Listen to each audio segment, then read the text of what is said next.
Le commissariat est composé de deux grands services, à savoir la sûreté urbaine et le corps urbain.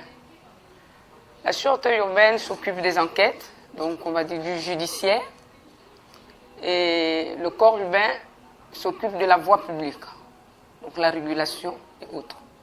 Le commissariat a été créé en 2006. Et avant moi, il y a eu 4 commissaires. Je viens en 5e position et la première femme. Tout ce qui est dénonciation, plainte et autres, c'est les enquêteurs de la sûreté urbaine qui sont censés les traiter. Donc, quel est le rôle d'un enquêteur? C'est de mettre la main, par exemple, lorsqu'il y a une dénonciation, mettre la main sur l'auteur de l'infraction, réunir toutes les preuves possibles, les indices possibles, monter, consigner tout cela sur procès verbal respectif et les présenter devant le procureur de la République ou devant les juridictions compétentes. En ce qui est pour l'enquêteur, pour l'OPJ, c'est le procureur de la République, toute enquête pénale. En parlant de la sûreté urbaine, comme l'un des services du fonctionnement d'un commissariat, nous allons vous présenter les différents documents qu'un enquêteur utilise. Ici, on a le code pénal qui est à la portée de tout le monde, que tout citoyen peut bien acquérir. On a le code de procédure pénale. Le code de procédure pénale, c'est le document référentiel pour tout enquêteur, pour tous les actes que nous posons. La garde à vue, les interpellations, les fouilles à corps, les perquisitions et autres sont consignés dans ce code de procédure pénale. Ça, c'est le code de procédure pénale adulte et il y a un code de procédure pénale mineur. Le corps urbain, c'est généralement les policiers qui sont dans la régulation dans toute commune, ceux qui sont sur la voie publique et autres. Au cas où il y aurait un renseignement, quelque chose ou quoi que ce soit, ou la traversée des élèves, tout ce qui concerne la régulation et le renseignement. Comme pour le constater sur ce stand, il y a plusieurs types d'armes. Il y a des armes d'assaut et des armes qui sont uniquement pour le maintien et le rétablissement de l'ordre. Des armes spécifiquement pour le maintien et le rétablissement de l'ordre, qui est la mission première déjà pour les forces de police nationales. Nous avons cette arme que vous pouvez voir, qui est pliable, qui est le Cougar. C'est une arme qui est spécialisée dans le lancement des lacrymogènes de ce type. Il est spécifiquement pour ce type d'opération et de mission, dans le cadre du maintien et du rétablissement de l'ordre.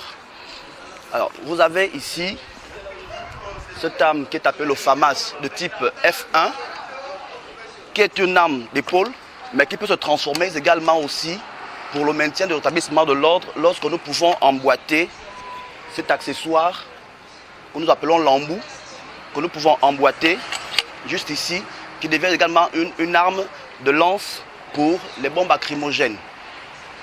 Et lorsque cette arme est utilisée, nous avons également des munitions à blanc qui sont utilisées pour la propulsion des lacrymogènes que vous voyez.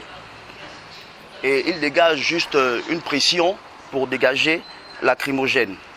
Donc, elle peut être utilisée avec embout dans le cadre du maintien et du rétablissement de l'ordre, comme elle peut être utilisée aussi comme ça parce que c'est une arme de guerre également.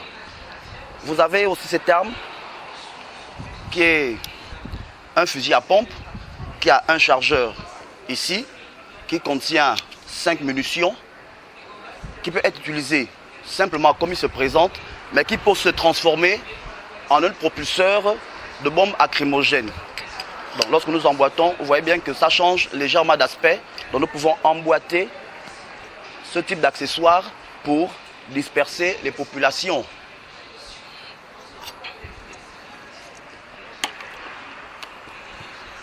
Vous avez cette arme qui est une arme lourde, Kalachnikov, qui est également utilisée dans les forces de police nationales, qui est équipée ici lors des batailles par une baïonnette.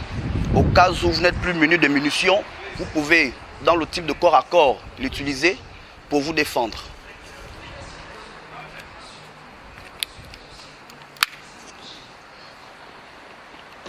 Nous venons toujours dans le cadre des différentes armes. Ça, c'est des armes à feu. Nous avons aussi des grenades des différentes grenades. Bien sûr, dans les différentes grenades, nous avons des fumigènes, nous avons des assourdissantes et bien d'autres types de grenades que nous utilisons lors du maintien de rétablissement de l'ordre, lorsqu'il y a trouble bien évidemment. Et il y en a plusieurs comme ça que nous pouvons utiliser. Aller dans les profondeurs des détails, c'est en gros des types d'armes que la police utilise. Il y a bien d'autres qui nous permettent au quotidien de travailler dans nos différents services et dans la sûreté de la population, bien évidemment. Nous pouvons aussi voir cet accessoire qui est un chargeur, d'abord qui permet de garnir cette arme. Donc, il contient en gros 25 munitions lorsqu'il est chargé. Nous avons un accessoire que beaucoup certainement connaissent, la paire de menottes. Ça permet à neutraliser et à garder en sûreté tout individu malsain. Je représente le service constat d'accident du commissariat d'Akanda. Notre service fonctionne comme tel.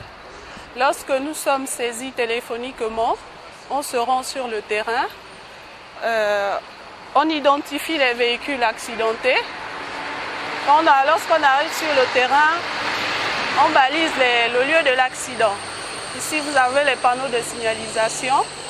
Par la suite, on identifie les usagers, les accidentés. Et ici, nous avons les fiches sur lesquelles on identifie les conducteurs. Nous avons la partie A et la partie B. Les fiches sur lesquelles ils donnent leur sens de marche premièrement. Ils reviennent d'où pour aller où? Arriver au lieu de l'accident, qu'est-ce qui s'est exactement passé? Et à la fin, ils mettent leur nom et prénom, ils signent. Sur la deuxième fiche, celle-ci, on identifie les victimes et les véhicules. Au niveau de l'observation, on fait le rapport de police. Les deux fiches sur lesquelles on identifie les conducteurs ou encore les victimes sont visés par notre chef de service. Par la suite, ils sont conduits à notre direction, au commissariat central. Les moyens roulants que nous avons cette PS qui s'occupe des petites interventions et cet Eurocargo qui s'occupe du transport des troupes. Ça peut te prendre une section lorsque nous allons en intervention et ça nous permet aussi du transport des éléments quand il faut les laisser à chaque carrefour dans notre arrondissement au commissariat dans la commune d'Akanda. Nous avons 2 Iveco G45 qui sont allés déposer les éléments dans la commune et plus la voiture du commissaire, la PS, qui lui permet d'aller et revenir à son lieu de travail. Donc voilà un peu succinctement les missions de nos moyens roulants que nous avions au commissariat d'Akanda.